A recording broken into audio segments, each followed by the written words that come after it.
Então vamos abrir na epístola de 1 Timóteo, capítulo 4, versículos de 7 a 8. 1 Timóteo 4, de 7 a 8.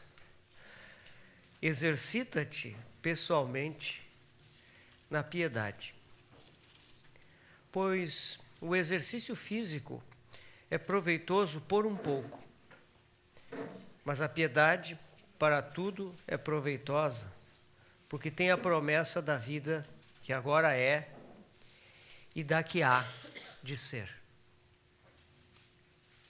Exercita-te pessoalmente na piedade. Hebreus, capítulo 5, versículos de 11 a 14. A esse respeito, temos muitas coisas que dizer e difíceis de explicar, porquanto vos tendes tornado tardios em ouvir. Pois com efeito, quando devíeis ser mestres, atendendo ao tempo decorrido, tendes novamente necessidade de que alguém vos ensine de novo quais são os princípios elementares dos oráculos de Deus. E assim, vos tornastes como necessitados de leite, e não de alimento sólido. Ora, todo aquele que se alimenta de leite é inexperiente na palavra da justiça, porque é criança.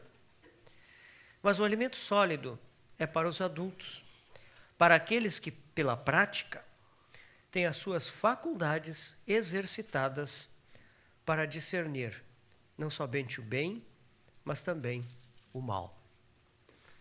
Vamos orar, irmãos. Senhor, aqui estamos mais uma vez na Tua presença. Estamos como Teus filhos, na expectativa de ouvir as Tuas palavras de vida eterna, Senhor. Senhor, são as Tuas palavras que são necessárias. As palavras dos homens, as palavras da erudição, do conhecimento humano, Senhor, elas para nada servem aos Teus olhos.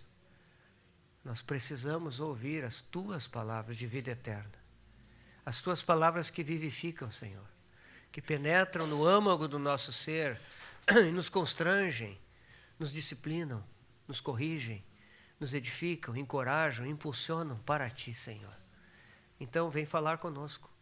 Nós confiamos no Teu Espírito Santo. Nós confiamos na Tua presença aqui no nosso meio para fazer toda a obra que Tu tens para nós. Então, te pedimos isso, Senhor. Fala conosco, em nome do Senhor Jesus. Amém. Irmãos, eu vou pedir eu sei que tem alguns celulares que estão tocando o sinalzinho de... Então eu vou pedir, por favor, que os irmãos silenciem, porque realmente atrapalha, né? Eu acho que tira a concentração. Então é necessário que nós tenhamos aqui os celulares silenciados. Vou pedir para os irmãos que façam isso, por favor.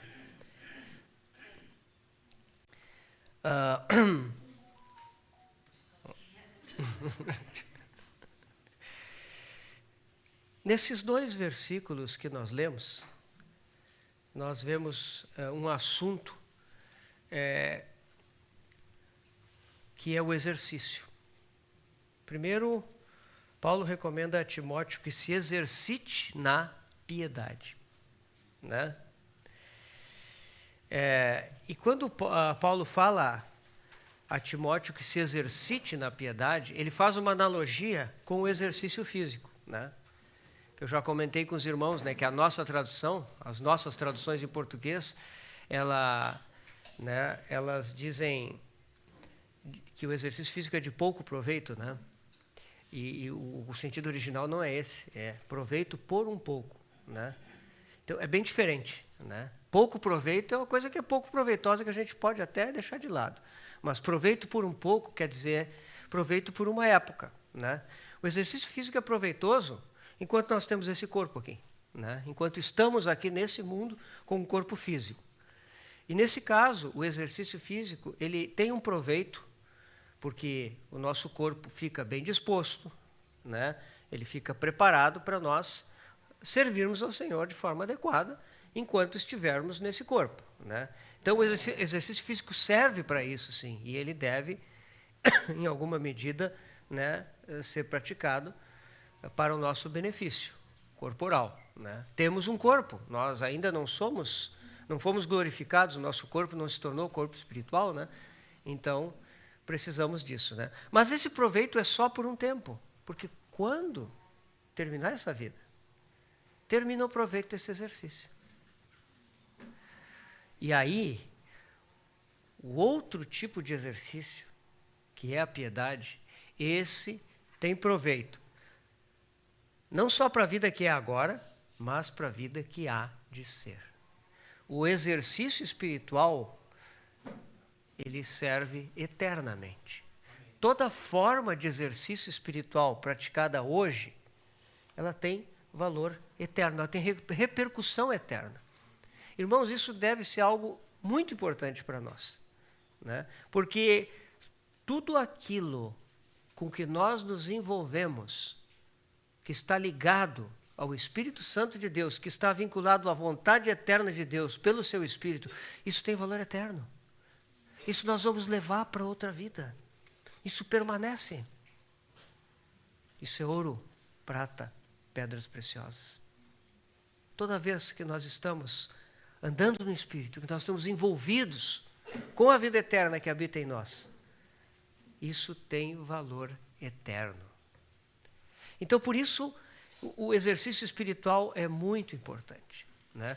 Paulo fala a Timóteo numa época que tem um certo sentido de similaridade com a nossa época, porque naquela época, o mundo greco-romano, a integridade, a beleza do corpo físico era algo tido em alta consideração, né? Haviam academias, chamavam de ginásios, né?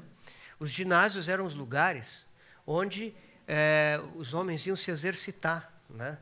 E eles não só faziam toda sorte de exercícios físicos, né, com pesos, alongamentos, todo tipo de coisa, se preparando para competições, né? Haviam as Olimpíadas, né, da época antiga, né? E não eram só as Olimpíadas, haviam muitos outros jogos em muitas cidades, né? E então havia uma ênfase muito grande. Os artistas, né, os grandes escultores do mundo greco-romano, esculpiam aquelas estátuas com as formas humanas perfeitas, que todos sabem, né? Estão nos livros, as fotos, assim. Então havia uma ênfase no corpo belo, no corpo perfeito, equilibrado.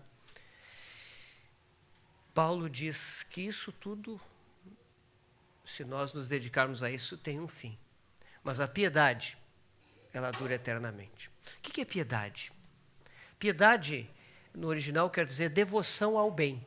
O sentido grego da palavra piedade, né, iosibia, é devoção ao bem. E nós sabemos que na Bíblia ela quer dizer devoção ao Senhor. Dedicação, consagração ao Senhor, né? É uma vida devotada à pessoa do próprio Senhor, né? Uma vida que vive na presença do Senhor, né? Isso é o exercício espiritual. É estarmos na presença dEle, vivermos na presença dEle. Quando nós vivemos na presença do Senhor, nós exercitamos o nosso espírito, né? E é isso que diz o texto de Hebreus também, né? O texto de Hebreus fala, como já mencionamos, da dificuldade que o autor tinha de poder ir adiante com aqueles irmãos, né? Temos muitas coisas que dizer e difíceis de explicar. Não porque as coisas em si fossem difíceis de explicar, mas porque eles eram tardios de ouvir. Eles não conseguiam avançar. Eles não entendiam.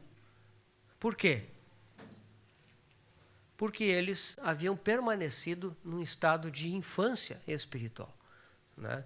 Eles já deveriam estar ensinando a outros e precisavam, ao contrário disso, serem ensinados. Os fundamentos da fé não estavam firmes, né? Quando nós estamos falando aqui de consciência da vida eterna, irmãos, nós estamos falando de um fundamento, né? Esse não é um assunto avançado, né? ele pode ser avançado se nós avançamos na experiência dessa vida. Mas o assunto em si, da consciência da vida eterna, é um fundamento, né? É uma coisa básica. Nós não podemos ficar nisso, nós precisamos reforçar esses fundamentos, e essa é uma coisa muito necessária nos nossos dias, termos consciência dessa vida eterna, termos consciência dos processos dessa vida em nós, né? Que essa vida, no momento que nos conscientizamos dela, né, de que temos uma vida dentro de nós, que não se identifica com a nossa própria, que é uma outra vida, com a qual nós temos que nos relacionar, com a qual temos que interagir, a qual temos que conhecer a vida de Cristo, para poder cooperar com ela, né? Essa vida vai exigir, então, como já falamos, que aprendamos a receber da parte do Espírito, pela palavra, essa divisão de alma e espírito. Essa separação daquilo que é a nossa personalidade, a nossa pessoa, a nossa alma, e daquilo que é o Espírito de Deus no nosso espírito. Essa separação tem que acontecer. E quando ela acontece, começa uma batalha. Ficamos conscientes de que há uma luta dentro de nós, porque reconhecemos claramente que há dentro de nós uma pessoa chamada o velho homem, somos nós mesmos, e a nossa velha maneira de viver, e há um novo homem, Cristo Jesus, pelo Espírito Santo, vivo em nosso espírito, e começa a haver uma batalha. A carne contra o espírito contra a carne. E nós precisamos tomar posição nessa batalha. Posição a favor do Espírito. Conhecer a voz do Espírito. Identificar a voz do Espírito e prosseguir cada vez mais em fidelidade a condução do Espírito Santo. E é por isso que nós precisamos nos exercitar. E os hebreus, aqueles que eram adultos, né, entre eles, são aqueles que tinham as suas faculdades exercitadas. Faculdades. Essas faculdades certamente não são as faculdades da alma. Nós sabemos muito bem exercitar as faculdades da alma. E certamente existem muitos programas por aí, né? O Laures deve conhecer uma porção deles, né? Para potencializar o funcionamento da nossa alma, né? Potencializar a nossa mente, né? Aumentar o rendimento da nossa mente, né? Potencializar a questão dos sentimentos, né? A área de marketing, né? De vendas tem muita coisa a ver, né? Com o entendimento dos sentimentos humanos e como estimular, né? E a própria vontade, né? Toda a questão da autoajuda ela tem muito a ver com gerar estímulos para a nossa vontade, para nos, né? Então, a nossa alma, nós não precisamos aprender a exercitar ela, porque nós temos uma longa experiência em viver segundo a alma, né? E sabemos. O problema que nós temos é que nós não conhecemos, ou conhecemos pouco, como funciona o nosso espírito, né? Como é que nós podemos exercitar o nosso espírito, como é que nós podemos, no dia a dia, aprender as funções do nosso espírito e como é que elas podem ser exercitadas, né? E são elas que vão nos dar o discernimento do bem e do mal, né?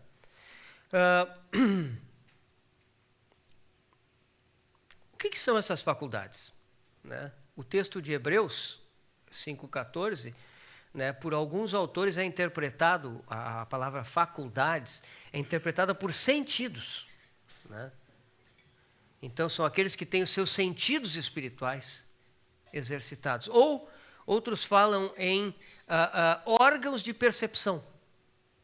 Então, seriam aqueles, os adultos, são aqueles que têm os seus órgãos de percepção espiritual, né, exercitados, né? Os crentes adultos, então, são aqueles que têm exercitado estas funções, né? E pelo progresso nessa experiência de divisão de alma e espírito, eles começam a entender o que é da alma e o que é do espírito. E através disso, eles podem rejeitar progressivamente tudo aquilo que vem de si próprio, que tem origem em nós mesmos. Podemos rejeitar isso e aguardar a direção que vem genuinamente do Espírito de Deus, né? Por meio do nosso espírito, né? Então, hoje, eu gostaria de olhar com mais detalhe quais são as funções do espírito humano, para que nós possamos entender um pouco do modo como ele funciona. Então, nós já vimos aqui, não somente eu, mas o Lawrence falou sobre isso, né? O Zé Gustavo também, que o espírito humano ele tem 3 funções, né? Tem a função da consciência, a função da intuição e a função da comunhão. Então, nós vamos começar pela consciência, porque a consciência é o órgão assim talvez mais real para nós, porque a consciência, como o Lawrence mesmo falou, é aquele órgão que preserva uma atividade muito fragmentária, mesmo naqueles que não creem no Senhor ainda, né? Aquelas pessoas que estão no pecado. A sua consciência ainda tem um funcionamento intermitente, um funcionamento como se fosse uma voz, às vezes difícil de se ouvir, mas que ela se manifesta algumas vezes, né? Lá no meio daquela alma gigante, né, tão forte, dominante, a consciência do Espírito, de alguma forma, às vezes ela emite um sinal, né? Ela emite alguns sinais, né? E esses sinais são aqueles sinais que buscam, de alguma forma, despertar o homem para que ele atenda o chamado do Espírito de Deus. Então, lá dentro do homem, essa voz fragmentária, ela emite algumas vezes alguns sinais, né? E isso do lado de dentro do homem, caído, sem Deus. Do lado de fora está o Espírito Santo tentando convencer do pecado, da justiça e do juízo. Então, esse é o caminho, né, da consciência. Então, a consciência é um órgão do Espírito que julga o certo e o errado. A consciência julga o certo e o errado. A consciência não faz isso através de raciocínio, dedução, análise. A consciência faz isso como uma reação. É uma reação rápida, espontânea, independente do nosso pensamento, né? Ou seja, é um julgamento imediato, direto, né? Parece que vem algo assim e nós sentimos um alerta. Em geral, a consciência age reprovando. Essa é a função primária da consciência. É uma reação espontânea muito rápida, né? Nós não devemos confundir esse agir da consciência com as nossas próprias reações naturais que se originam na alma, né? Nós temos sentimentos, nós temos predisposições, né? Nós já temos assim uma predisposição com alguma pessoa, por exemplo, né? Nós não gostamos daquela pessoa, do jeito dela, sabe? A pessoa ri muito, eu sou uma pessoa mais, né? Ou a pessoa é muito sisuda, sempre assim, eu não gosto disso, né? Então a gente tem aquelas aí, chega a pessoa, a gente já fica meio condicionado. Não, isso não é a voz da consciência. A voz da consciência não são as predisposições da nossa alma, não se identificam com os nossos sentimentos naturais. É uma reação espontânea, imediata. E muitas vezes ela é contrária ao nosso pensamento, ao nosso sentimento e à nossa vontade. Ela nos alerta em relação a coisas dentro de nós e a coisas fora de nós. Então, às vezes, eu estou pronto a dizer uma palavra. E a minha consciência diz, como que ela me freasse e dissesse, não. Às vezes eu não obedeço, eu digo a palavra, e imediatamente me vem aquela perda de paz. Isso é a consciência. A consciência não é a acusação do inimigo. Muitas vezes o inimigo nos acusa. Mas a acusação do inimigo ela é algo pesado. A voz da consciência ela nos tira a paz. E ela nos leva para o Senhor para que essa situação seja acertada com Ele. E, se necessário, com alguma pessoas que foram, de alguma forma, atingidas por uma ação, palavras, atos que não foram originados do Senhor, né? Então, essa é a consciência, é uma reação, né? A consciência, meus irmãos, ela se identifica muito com o sentimento da nossa alma. Ela não funciona do mesmo jeito que o sentimento da nossa alma, mas ela é similar, é o sentimento do Espírito. Tá? Romanos, vamos ler alguns versículos para deixar um pouco mais claro o significado da consciência. Romanos 2, 14 e 15. Quando, pois, os gentios, que não têm lei, procedem por natureza de conformidade com a lei, não tendo lei, servem eles mesmos de lei. Servem eles de lei para si mesmos. Estes mostram a norma da lei gravada no seu coração, testemunhando-lhes também a consciência, né? E os seus pensamentos mutuamente acusando-se ou defendendo-se. Aqui nós vemos espírito e alma trabalhando juntos, mesmo na vida do incrédulo, porque aqui Paulo está falando dos gentios, versículo 14, quando pois os gentios, né? Ele está falando daqueles que não creem no Senhor, né? Ele está falando aqui que mesmo no caso dos gentios, essa consciência que ainda funciona de forma muito fraca, muito residual, essa consciência emite esses seus sinais de reprovação, né? E aí os pensamentos da pessoa se acusam, se defendem, em função dessa voz que ela está ouvindo no seu interior. Entende? Então aqui nós vemos a consciência do espírito, ainda com um pequeno funcionamento residual, né? Tentando alertar o homem. E a mente do homem se acusando, ou se defendendo, tentando se justificar, tentando resolver essa questão que foi levantada por algo mais profundo, né? E então aqui nós vemos a consciência em sua operação pré-conversão, né? Evidentemente, meus irmãos, quando nós nascemos de novo, o Espírito Santo de Deus vem habitar no nosso espírito. Aí sim a nossa consciência ela passa a operar de uma forma muito mais clara, muito mais precisa, muito mais avançada, para que nós cresçamos, né? Mas aqui nós já vemos como ela funciona. João 13, versículo 21. Ditas estas coisas, angustiou-se Jesus em espírito e afirmou: em verdade vos digo que um dentre vós me trairá. Nós sempre pensamos que a angústia é uma coisa ruim, né? Estou angustiado, né?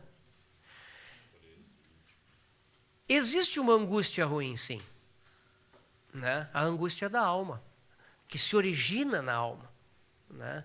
É nossa própria, é fruto dos nossos medos, das nossas apreensões, né? Mas aqui nós vemos que Jesus angustiou-se em espírito. A angústia é um sentimento que aqui é trazido pelo espírito humano de Jesus diante das circunstâncias que ele estava vivendo. Há uma angústia, só que essa angústia é um sentimento trazido pelo próprio Espírito Santo.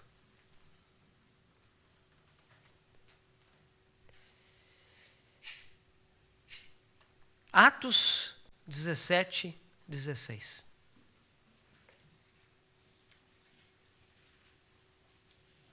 Enquanto Paulo os esperava em Atenas, o seu espírito se revoltava em face da idolatria dominante na cidade.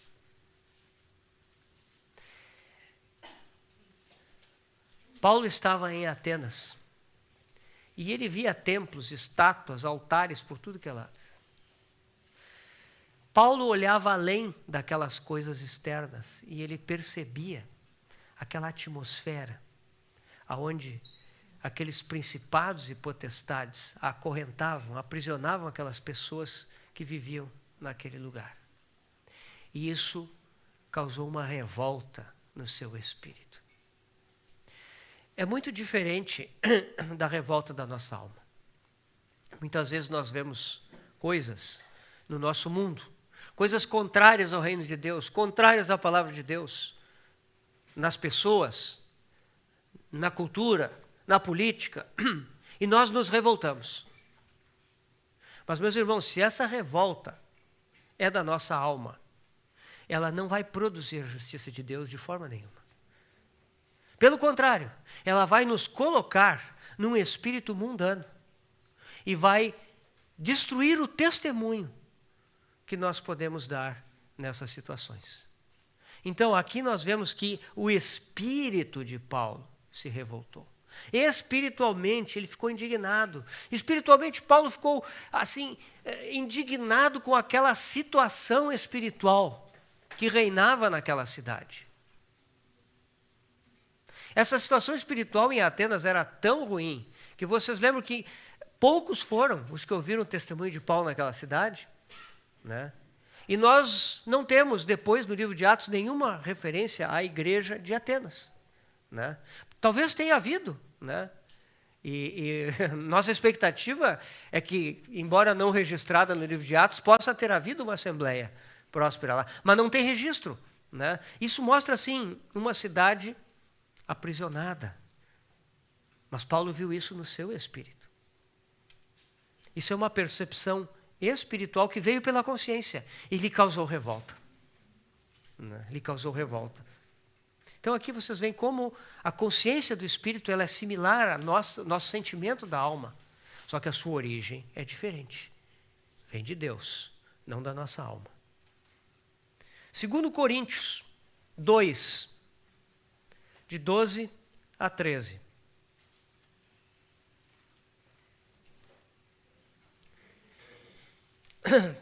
Palavras do apóstolo Paulo. Ora, quando cheguei a Troade para pregar o evangelho de Cristo, e uma porta se me abriu no Senhor, não tive, contudo, tranquilidade no meu espírito, porque não encontrei o meu irmão Tito. Por isso, despedindo-me deles, parti para a Macedônia. Paulo chegou à cidade de Troade para pregar o evangelho. Se abriu uma porta para ele no Senhor. Ele não disse simplesmente se me abriu uma porta. Não, a porta no Senhor. Ele entendeu que era do Senhor. No entanto, lá no espírito de Paulo, algo maior foi despertado, que lhe tirou a tranquilidade. Estar tranquilo, estar em paz é um sentimento. Ele perdeu a paz, porque ele não encontrou o seu irmão Tito. De alguma forma, o Espírito Santo colocou no coração de Paulo que era muito importante, que era de suprema importância que ele encontrasse o seu irmão. Por causa disso, Paulo deixou aquela porta aberta. Talvez os irmãos em Troade aproveitaram aquela porta aberta, nós não sabemos, né? Mas ele foi para a Macedônia, e se nós lermos o resto, nós vamos ver que ele encontrou Tito lá.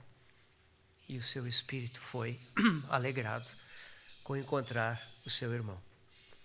Então, aqui nós vemos outra vez a função da consciência do nosso espírito, tendo essa reação imediata, independente da nossa lógica, do nosso cálculo, né? Mas é uma reação espiritual. E é por isso que, porque é parecido com o sentimento da alma, que o Senhor tem que nos ensinar a separar essas coisas, né? Pela palavra de Deus viva e eficaz.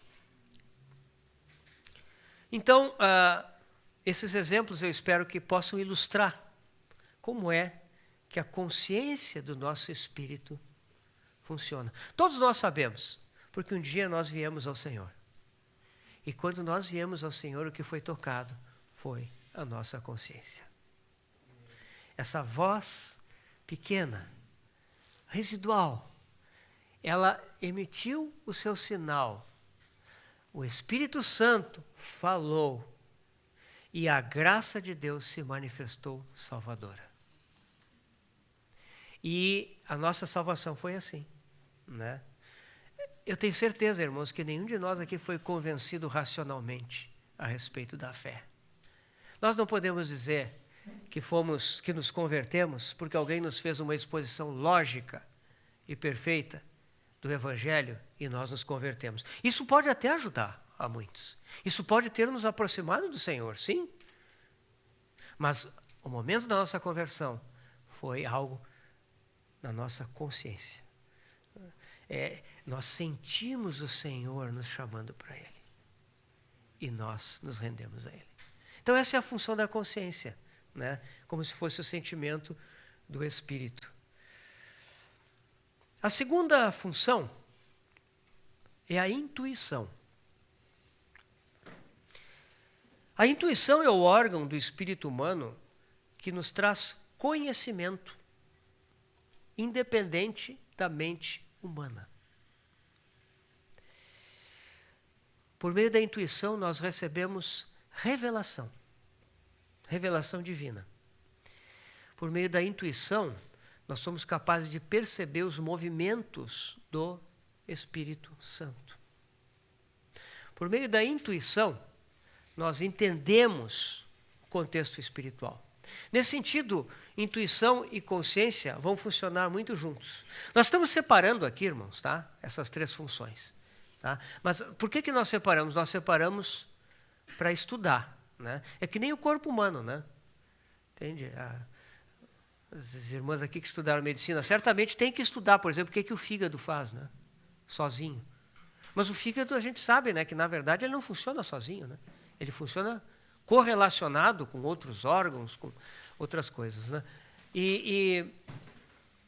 Essas três partes, a consciência, a intuição e a comunhão, nós estudamos elas separadas, estamos olhando aqui elas separadas, mas na verdade elas funcionam em conjunto, né? Então, por exemplo, a intuição, ela nos permite perceber os movimentos do Espírito Santo, né? Ela nos traz essa revelação, ela nos mostra algo que a nossa alma, a nossa mente não é capaz de perceber. Mas ela funciona junto, por exemplo, com a consciência. Quando nós estamos num lugar e nós percebemos qual é o espírito que governa aquele lugar, né?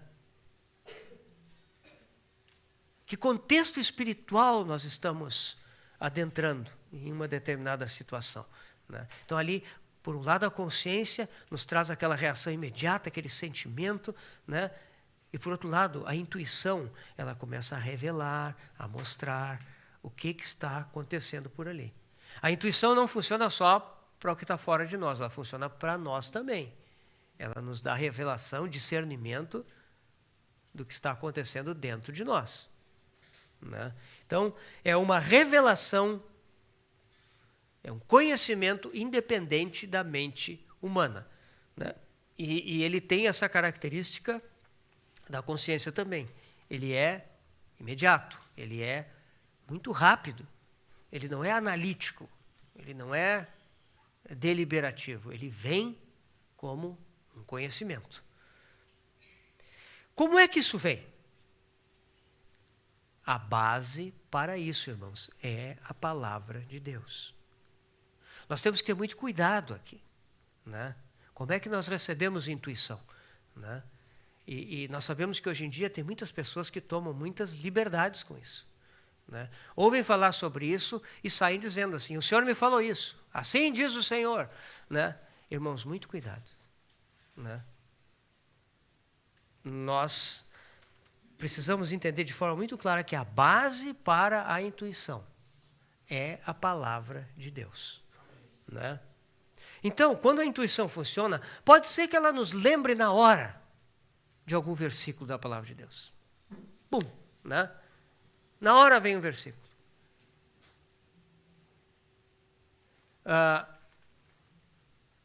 Pode ser que eu estou numa situação e daqui a pouco eu lembro de um evento na Bíblia, né? Como é que algo aconteceu na Bíblia, né? Eu estou procurando a solução de um problema e eu lembro como é que Davi venceu uma batalha, como é que Moisés enfrentou o faraó. Pode não ser um versículo, mas uma situação que se liga ao contexto em que eu estou vivendo. O Senhor traz isso, e isso me traz luz.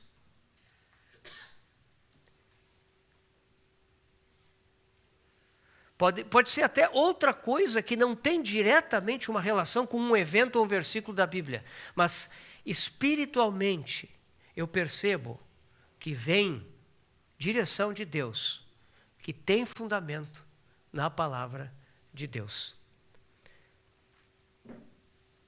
A intuição, ela nos dá essa percepção de coisas além do que a gente pode ver e ouvir, né? Então, Marcos 2, de 6 a 8.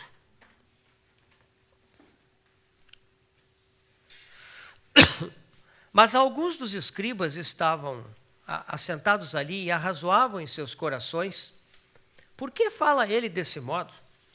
Isso é blasfêmia. Quem pode perdoar pecados, senão um, que é Deus? Porque o Senhor havia dito, né? Estão perdoados os teus pecados.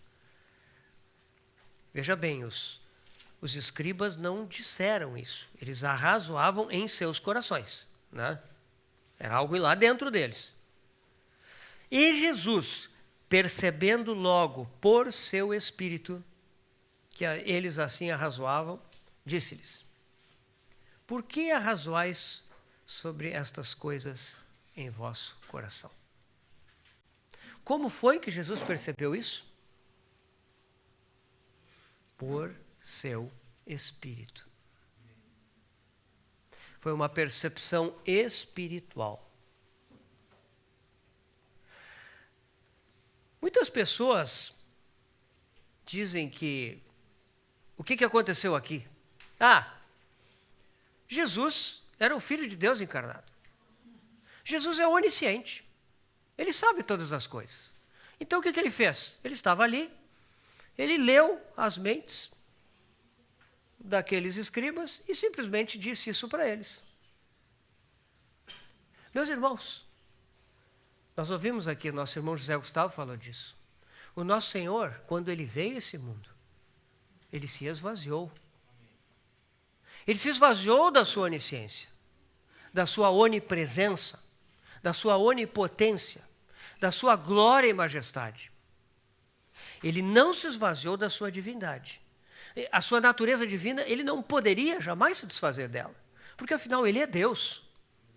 Ele jamais deixou de ser Deus, mas ele se desvestiu dos atributos da sua divindade. Ele se tornou um homem como nós. Meus irmãos, se nós olharmos as tentações do Senhor Jesus, nós vamos ver que Satanás sempre tentou o Senhor para que ele abandonasse a sua humanidade limitada e ele usasse os seus poderes divinos.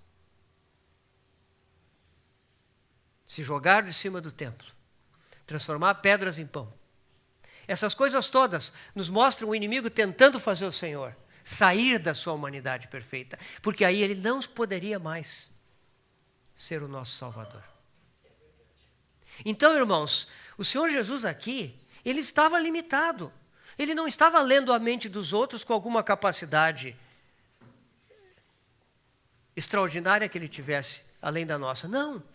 Sabe o que é? O Senhor Jesus viveu aqueles 30 anos ocultos. Ele cresceu diante de Deus e dos homens. Ele cresceu no seu relacionamento com o Pai. E quando ele se apresentou para ser batizado por João Batista e iniciar o seu ministério, ele havia atingido a maturidade da sua humanidade. Por isso que o Pai disse: este é o meu Filho amado, em quem me comprazo. Foi a primeira vez que o Pai disse isso. Porque ali o Senhor Jesus havia atingido a maturidade plena da sua humanidade. E então, o que ele está fazendo aqui? Ele está usando o seu espírito humano, cheio do Espírito Santo, para discernir o que está ao seu redor. Isso se chama intuição, discernimento espiritual, conhecimento das coisas que não estão no plano mental ou físico, Então, esse é o exercício da intuição, né? Intuição que é órgão do nosso espírito, de cada um de nós que está aqui e que devemos exercitar também. João 4, 16 a 18.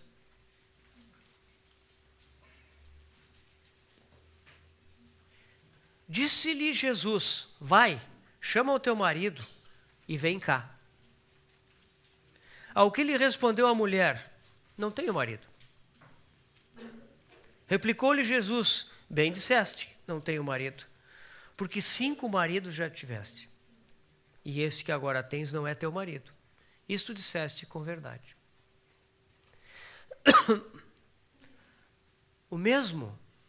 A mesma conclusão se aplica a essa passagem, irmãos. A mulher samaritana não disse nada sobre a vida pregressa dela, não contou nada para Jesus. Ela só disse que não tinha marido. O que o Senhor usou aqui? Discernimento. Discernimento espiritual. Esse discernimento veio do Espírito Santo ao Espírito de Jesus, porque era necessário para que ele atingisse o coração daquela mulher, que ele soubesse isso. Quando o Senhor revelou esse conhecimento para a mulher, nós sabemos que a mulher se abriu. Ela disse: Senhor, vejo que és profeta. Ela percebeu que estava diante de alguém diferente. Então, esse discernimento foi dado com um propósito. Isso não foi um discernimento para demonstrar que Jesus sabia todas as coisas, né? Muitas vezes as pessoas tentam usar estes dons de uma forma gratuita, de uma forma fútil. Mas aqui havia um propósito. O Espírito Santo deu esse conhecimento, porque a mulher seria ganha através disso. E mais ainda, a cidade seria ganha. Porque os samaritanos depois vieram ao Senhor e pediram que ele ficasse lá. E nós sabemos que houve uma obra maravilhosa naquela cidade. Na eternidade nós vamos encontrar esses samaritanos lá e vamos conversar com eles. Eles vão nos contar um pouquinho mais. Mas, então, o Espírito Santo trouxe esse conhecimento porque ele era necessário. E assim será conosco. Ele trará conhecimento necessário se nós estivermos abertos a receber o falar da intuição no nosso espírito. 1 Coríntios 2:11. Porque qual dos homens sabe as coisas do homem, senão o seu próprio espírito que nele está? Como nós podemos conhecer a nossa própria realidade interior, irmãos? Se nós fizermos autoanálise, a autoanálise ela está centrada na alma. Em geral, a autoanálise ela vai nos justificar. Nós sempre vamos tentar justificar o que nós fazemos. Eu fiz isso por causa disso. Eu falei assim porque ela falou desse jeito, né? Eu tive que fazer isso porque aconteceu aquilo. Então nós sempre explicamos, nós encontramos causas justificativas. A nossa alma é assim, né? Mas quem pode revelar as coisas do nosso interior é o nosso próprio espírito. Ele pesa todas as coisas. E é nele que nós vamos saber as coisas do homem, por meio do discernimento que a intuição traz. Porque o nosso espírito ele não é parcial, ele não é favorável a nós mesmos. Ele é favorável à voz do Espírito Santo, à verdade do Senhor Jesus em nós. Portanto, se você quiser conhecer o seu próprio coração, deixe que o Espírito Santo o sonde. Não faça autoexame. O autoexame vai ter 2 resultados possíveis. Ou você vai se justificar e dar razão a si mesmo, ou você vai cair debaixo da acusação do inimigo e vai ter uma experiência de miséria, porque o inimigo nos castiga dessa forma. Atos 14, de 9 a 10.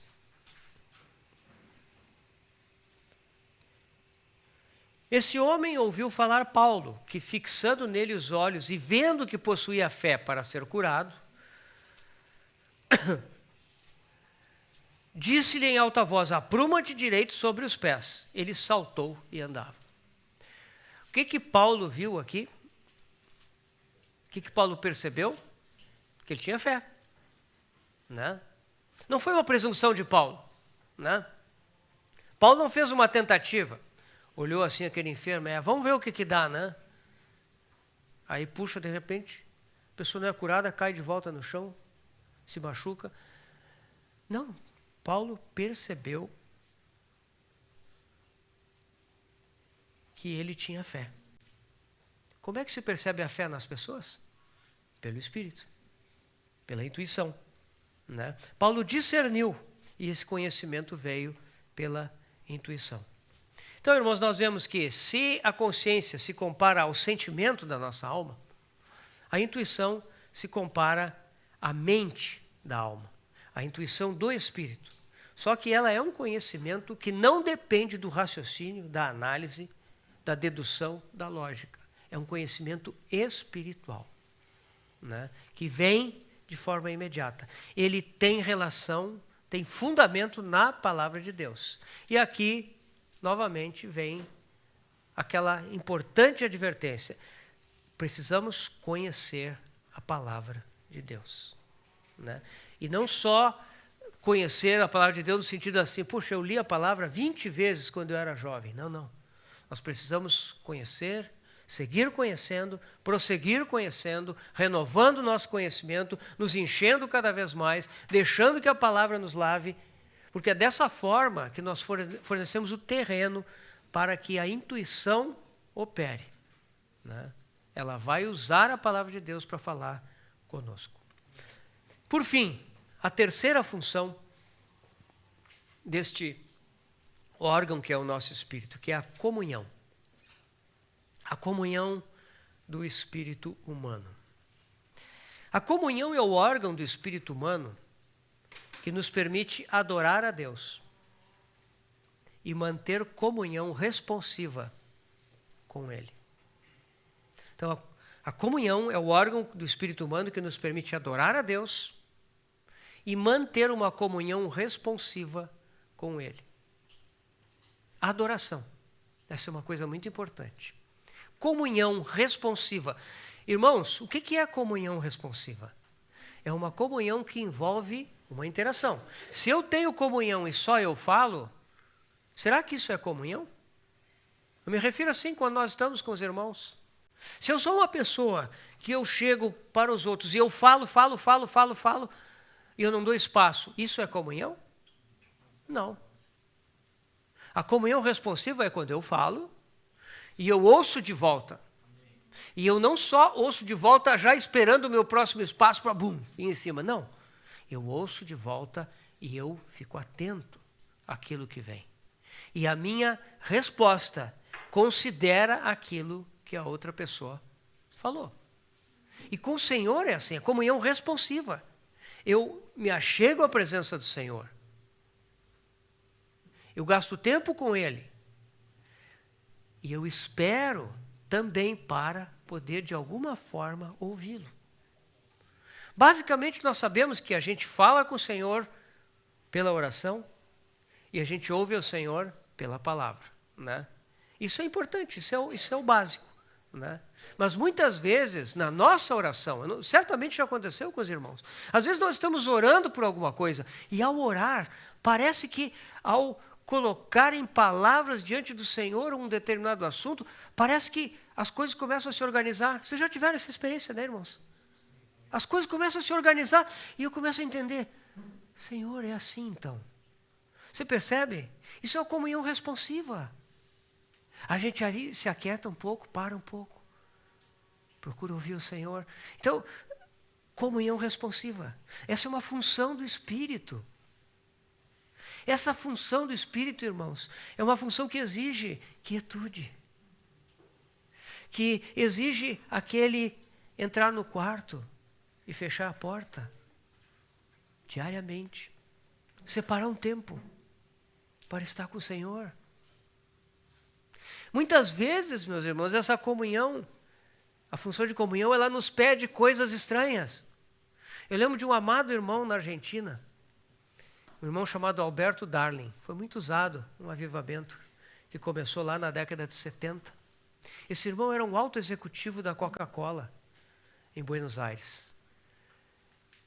E ele era um homem que ministrava muito sobre vida de oração. E ele comentava que durante o seu tempo de executivo, no seu escritório, ele aproveitava muito um banheiro privativo que ele tinha ali. Porque seguidamente ele fechava, nem sei se usava computador muito naquela época, né, mas ele parava com tudo e ele ia para o seu banheiro e fechava a porta para colocar sua vida diante do Senhor. Ele sentia um chamado para aquilo, ele não podia ficar sem aquilo. Então ele frequentemente interrompia as suas atividades, porque ele sentia aquela necessidade. A comunhão nos chama para isso. Se a consciência é uma reação, se a intuição é uma revelação, a comunhão é um impulso. É um impulso que nos leva para Deus. Meus irmãos, quando a vida eterna veio habitar em nós, quando o Espírito Santo trouxe a vida de Cristo para dentro de nós, esse Espírito funciona dessa forma. A função da comunhão, ela nos puxa para Deus. Ela tem esse desejo, né? Lá em Tiago 4:5, diz assim: é com ciúme que por nós anseia o Espírito, que Ele fez habitar em nós. O Espírito Santo tem um santo ciúme, Ele tem um santo desejo por nós. Ele fica entristecido quando Ele nos vê envolvidos com tantas coisas. Às vezes gastando tempo com tantas coisas. Ele quer nos puxar para Deus. Ele quer nos atrair. Então, a comunhão é um impulso, é um poder atrator que nos chama para a presença de Deus. Para andar continuamente na presença de Deus, mesmo no meio das nossas ocupações. Vocês se lembram do irmão Lawrence? Não esse aqui, né? Um irmão Lawrence que já viveu há 3 séculos atrás, né? Ele vivia num mosteiro. Irmão Lourenço, né? Tem algumas traduções que traduzem para o português, né? Ele escreveu um livro, não foi ele que escreveu. Ele mandou cartas para um irmão, escrevendo das suas experiências com Deus. Esse irmão posteriormente publicou essas cartas, né? Esse livreto se chama A Prática da Presença de Deus. Está na internet, quem quiser pode baixar gratuitamente, né? Esse irmão, ele ensinou uma série de lições. Ele tinha muita ocupação no mosteiro onde ele vivia. Ele trabalhava na cozinha, fazia limpeza, buscava encomendas fora, trazia. Ele era muito ocupado. E ele aprendeu a viver na presença de Deus. Está ouvindo a Deus a todo momento. Está em comunhão com Deus a todo momento. Esse livro só trata disso. É um belo livreto. E assim nós somos chamados a viver por essa função da comunhão, né?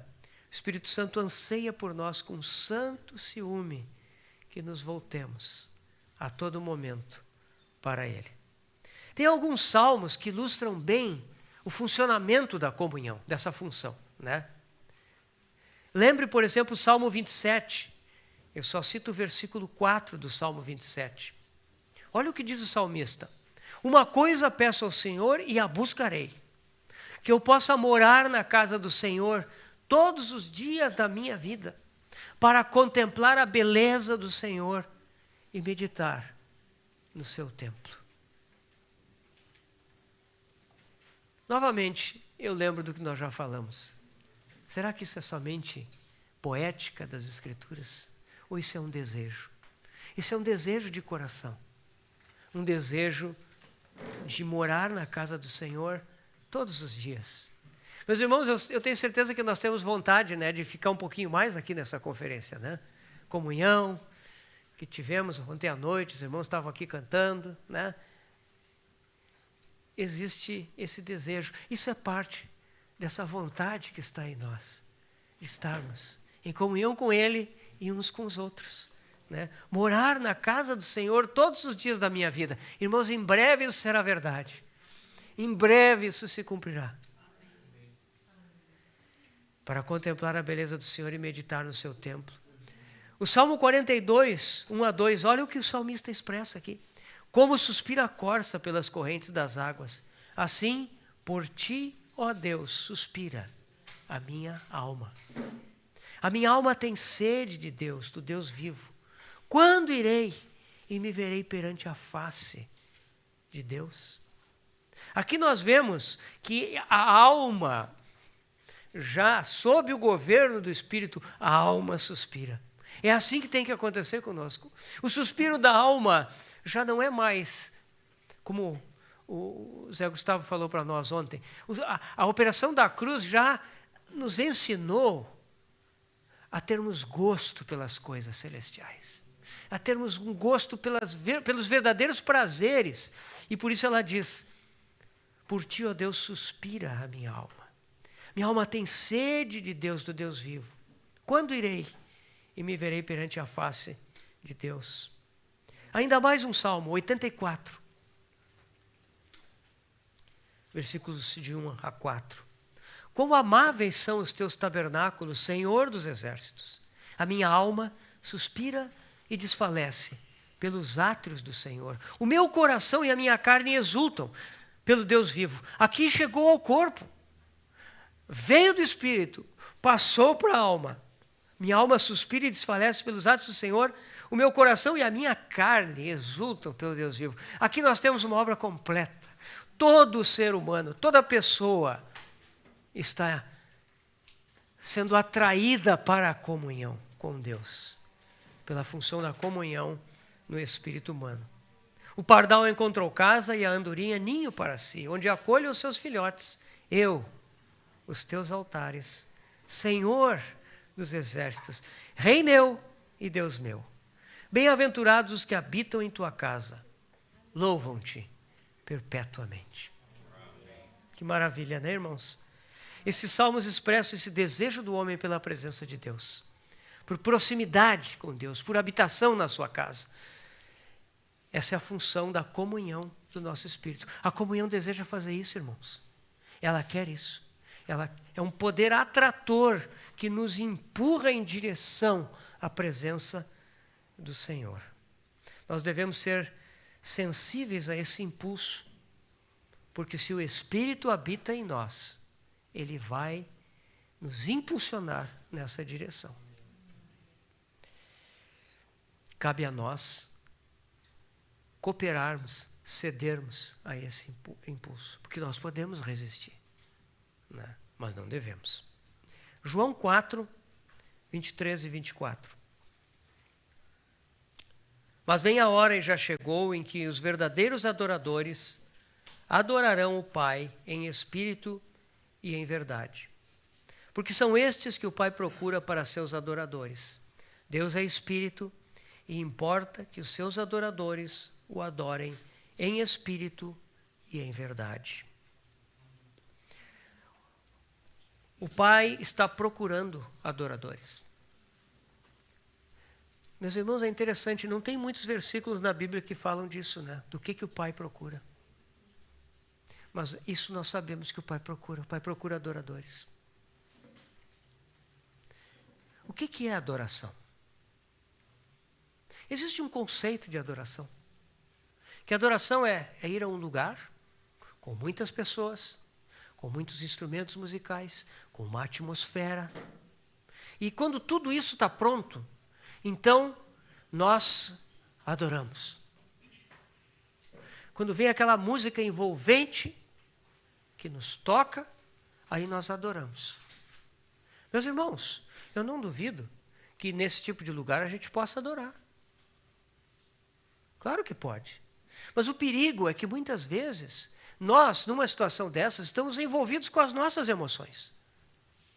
Somos levados pela nossa natureza emocional, por todo aquele ambiente preparado.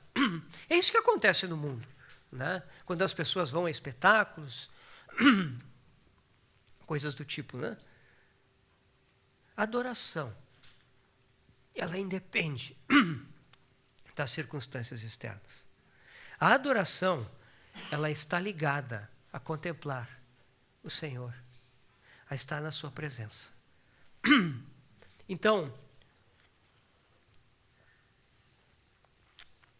a adoração acontece, irmãos, quando nós reconhecemos a presença de Deus. E nós devemos reconhecer a sua presença sempre. Nós somos chamados a lembrar constantemente que o nosso Deus é Senhor, que o nosso Salvador nos ama e está sempre conosco, porque Ele prometeu. Ele está em todo lugar. Não há local onde Ele não esteja. Seu Espírito permeia toda a terra. Quando nós reconhecemos isso, qual é a nossa atitude? Adorar. O que acontece no trono de Deus? Se você ler Apocalipse 4, 5, ali nós temos um quadro em figura do que acontece no trono de Deus. Tem adoração, sempre, nunca cessa, contínua. Meus irmãos, nós não sabemos o que é isso, mas quando toda a miríade celestial, quando os 4 seres viventes, os 24 anciãos, os milhares e milhares e milhões de anjos, arcanjos, querubins, e todos os seres do céu e da terra que já estão lá, quando eles contemplam o trono, quando eles contemplam aquele que está à destra do Pai, quando eles contemplam aqueles 7 espíritos, que são a figura do Espírito Santo de Deus, o que acontece? Adoração, adoração, adoração, contínua, incessante. Ontem eu estava lá no quarto, ouvindo os irmãos cantarem aqui. Eu fiquei um pouco aqui, depois eu subi. E eu ouvi os irmãos cantando. Né? Passou um tempo, os irmãos pararam de cantar. Né? Claro, nós temos que descansar, né? Não tem como. Mas lá no céu, não para nunca, irmãos. Porque aí nós vamos estar libertos da limitação física. E nós vamos poder contemplar a beleza do Senhor, a glória do Senhor. Isso é imensurável, é insondável. E o que vai ser a nossa resposta? Nós vamos adorar. E adorar e vai sair de nós, pelo Espírito que habita em nós, uma adoração contínua e eterna, por causa das belezas indescritíveis, insondáveis, inesgotáveis do nosso Deus, do nosso Senhor e do seu Espírito. Não vai parar nunca mais. Isso vai ser o nosso prazer e deleite eternos. Isso é glória. Meus irmãos, hoje a função da comunhão está nos chamando para isso, para estarmos constantemente na presença do Senhor.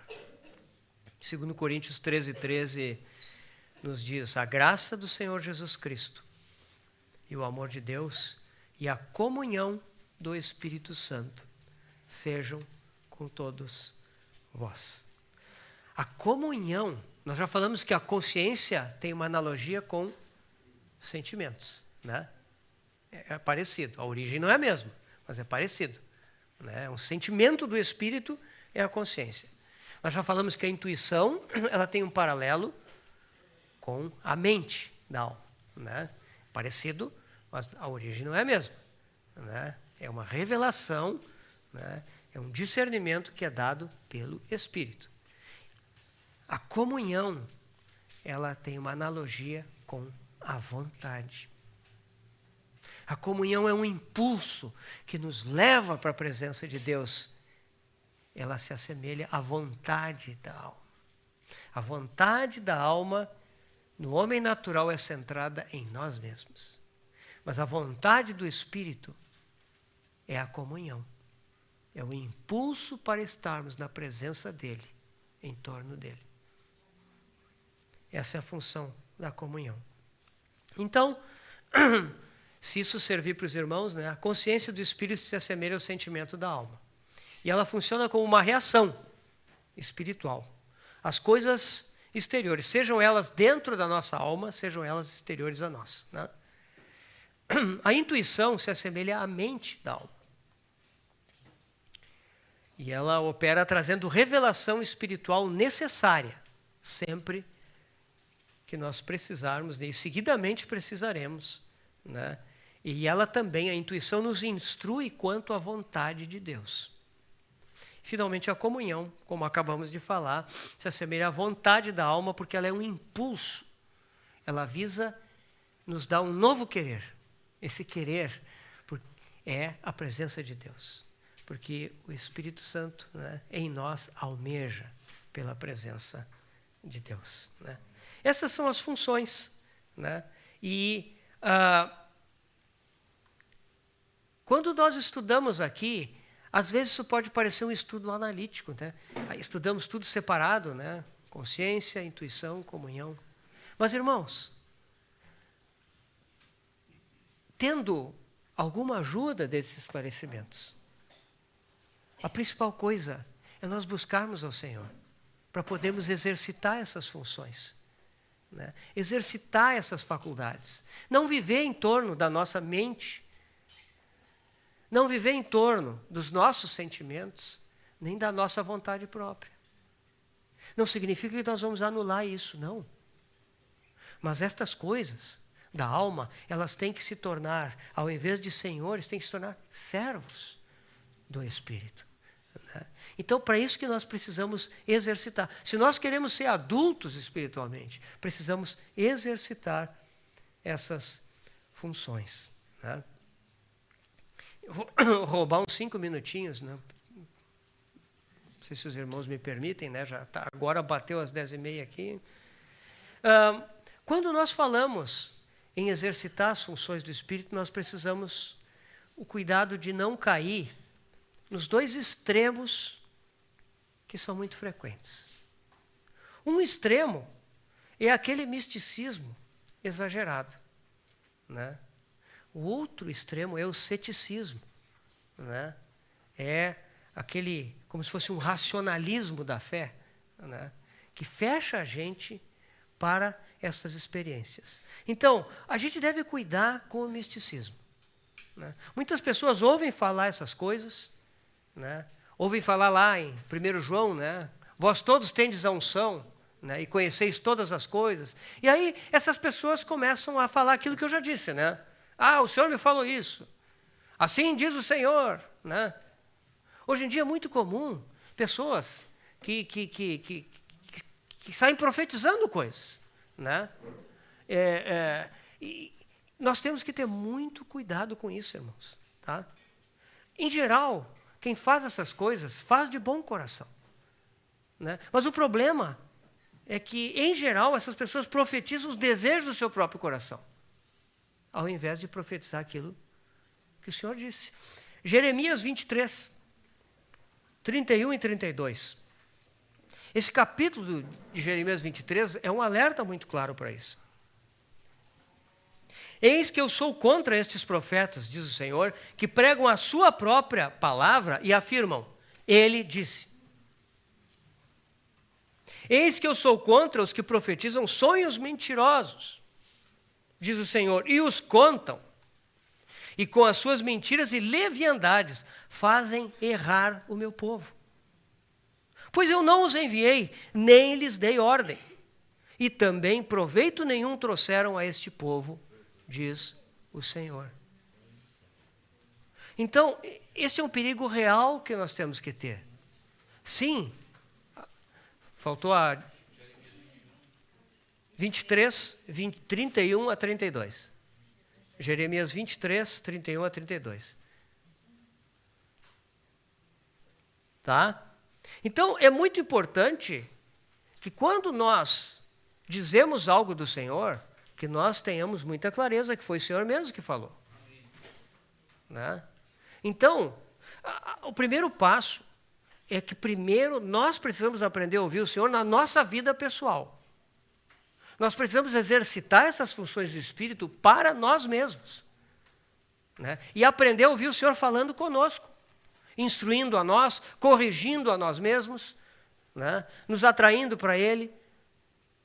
Depois, quando nós começamos a estar exercitados nisso, pode ser que o Senhor comece a nos usar para ajudar outros irmãos e irmãs. Mas isso deve ser feito com muito cuidado, né? Então, nós temos que lembrar que nós estamos na dispensação da graça, na dispensação do Espírito. Na dispensação da lei, a dispensação anterior, né? Os profetas diziam assim, diz o Senhor. Por quê? Porque o Espírito Santo não habitava dentro das pessoas. Eles eram instrumentos do Espírito Santo para falar em nome do Espírito Santo às pessoas.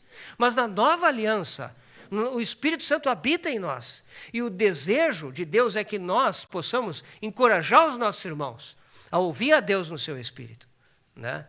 Então temos que ter cuidado com essas coisas, né?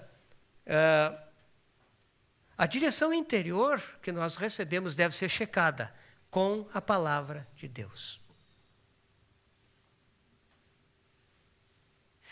Outra coisa que ajuda muito, principalmente quando você está ouvindo o Senhor em coisas pessoais, conferir isso com algum irmão, irmã, mais maduro no Senhor, que possa te ajudar a entender a voz do Senhor. Às vezes isso é necessário. Às vezes isso é necessário. Compartilhar com alguma irmã, com algum irmão que você conhece bem. Irmão, eu estou enfrentando essa situação e eu acho que o Senhor está me falando algo. Gostaria de repartir contigo. Isso é importante, irmãos. Porque isso mostra que nós queremos depender do Senhor. Então, sim, nós recebemos a sua voz, mas nós checamos com as Escrituras, checamos com nossos irmãos e irmãs. Outra coisa importante, Apocalipse 19:10. Prostrei-me ante os seus pés para adorá-lo. Ele, porém, me disse, vê, não faças isso. Sou conservo teu e dos teus irmãos que mantêm o testemunho de Jesus. Adora a Deus. Pois o testemunho de Jesus é o espírito da profecia. Meus irmãos, toda a verdadeira palavra que Deus nos dá, toda a verdadeira palavra profética, ela tem o testemunho de Jesus. A palavra profética não é uma coisa que eu recebo, uma instrução para resolver um problema, uma situação, uma decisão, meramente. A palavra de Deus não é uma instrução específica para os outros, que visa direcioná-los em alguma coisa específica. A palavra de Deus, ela tem que ter o testemunho de Jesus. Ou seja, ela tem que apontar para Cristo, junto com o que está sendo dito. Tem que ficar claro que o Senhor está sendo engrandecido nisso, que a presença do Senhor está sendo encorajada, aumentada, promovida. Então, esse testemunho é importante. A verdadeira palavra profética, ela tem o testemunho de Jesus Cristo. E assim é toda a instrução que nós recebermos do Espírito Santo. Esse é um lado, cuidarmos para não ultrapassarmos o que é devido e irmos aprendendo gradualmente dentro desses princípios. Por outro lado, nós não devemos ser céticos. Não devemos racionalizar a nossa comunhão com o Senhor. Porque senão nós vamos acabar limitando a nossa fé ao âmbito da nossa alma, ao que é lógico, ao que é razoável. E aí, irmãos, nós não vamos ter experiências com o Senhor. Experiências de ouvir o Senhor. Experiências de experimentar o Senhor nos reprovando, o Senhor nos impedindo. Vocês lembram do apóstolo Paulo viajando, né? Lá em Atos? Eles queriam ir para Éfeso, né? Cidade grande, metrópole. Paulo não tinha ido para lá ainda. Eles queriam ir para lá. Certamente o pensamento é o seguinte, tem muitas vidas lá que precisam do Evangelho. Vamos lá. O Espírito Santo não permitiu. Foram impedidos. Não diz que caiu uma ponte, né? Não diz que houve uma revolta, ninguém ficou doente. Não. O Espírito Santo disse. E eles, no seu espírito, entenderam. Aí, Paulo e seus companheiros, o que resolveram? Não vamos na direção mais para o sul, né? Vamos para o norte, vamos para Bitínia. Aí, antes foi o Espírito Santo, né? Agora foi o Espírito de Jesus. É muito interessante, porque é a mesma coisa, irmãos. O que o Espírito Santo que habita em nós traz para nós? A vida de Cristo. Aí, o Espírito de Jesus disse, não também. que restou? Para trás estava a Galácia, eles já tinham vindo de lá. Para frente estava Troade. Foram para frente. Imediatamente não aconteceu nada. Mas Paulo foi dormir e teve aquele sonho com aquele homem macedônio. Passa a Macedônia e ajuda-nos. Essa era a direção do Espírito Santo. Então, irmãos, nós precisamos estar abertos para receber a instrução do Senhor. A voz do Espírito Santo, irmãos, não precisa ser aquela experiência de Paulo na estrada de Damasco, nem a experiência de João na ilha de Pátimos. Se você tiver uma experiência assim, amém. Mas esse não é o padrão. Às vezes o Senhor entende necessário que tenhamos uma experiência crucial, forte. Mas o normal são experiências assim, simples. Você lembra do apóstolo Paulo na prisão? Foi a Jerusalém levar aquela oferta na esperança de reconciliar os cristãos gentios dos cristãos judeus. Desejoso, né, de que a cristandade pudesse estar em harmonia. Veja tudo o que aconteceu. Quase foi morto, linchado, foi para a cadeia. Talvez estivesse frustrado. Mas Paulo tinha tanta convicção de que ele deveria ir lá. Durante o caminho até Jerusalém, muitos disseram para Paulo, né? O profeta Ágabo chegou a amarrar, né, as mãos, né, com o cinto de Paulo e disse, assim farão, né, com o dono deste cinto.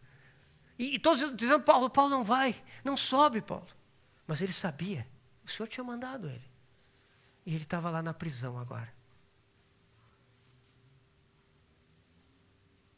O que aconteceu? De noite, o Senhor veio e se colocou ao lado dele. Vocês lembram disso, né? Lembram do texto lá? Eu não vou abrir para nós não gastarmos tempo.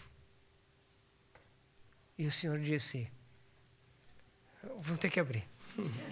Tem que abrir lá. Ele diz, assim como deste testemunho de mim em Jerusalém, assim também o farás em Roma.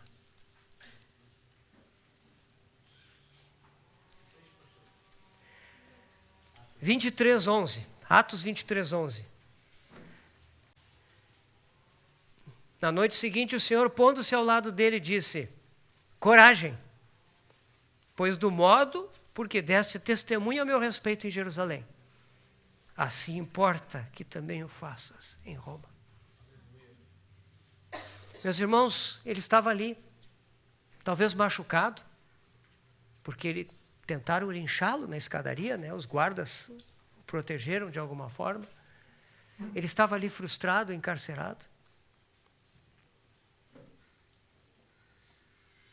E o Senhor vem pessoalmente, aparece do lado dele. Como que, não diz o texto, né? Colocasse a mão sobre os ombros de Paulo, dizendo, coragem. Tu já deste o teu testemunho a meu respeito aqui. E também vais dá-lo em Roma. Tu vai passar disso, tu vais a Roma como tu desejavas, eu vou te levar até lá. Que consolo, né, irmãos? A própria presença do Senhor.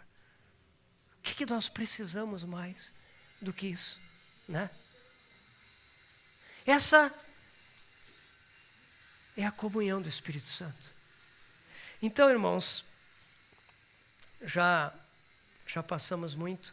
Que o Senhor possa nos encorajar a exercitarmos essas funções maravilhosas do nosso espírito humano, hoje habitado pelo Espírito de Deus. A vida eterna está em nós. Essa vida maravilhosa tem um potencial tremendo. E o Senhor quer que esse potencial jorre como fonte de vida eterna, como rios de água viva. Essa é a experiência que o Senhor quer que nós tenhamos com Ele mesmo. Que nós possamos caminhar assim, sendo atraídos para Ele, sendo convencidos por Ele, sendo instruídos por Ele dia a dia. Que o Senhor nos ajude. Então vamos orar. Senhor amado, te damos graças por tão grande salvação.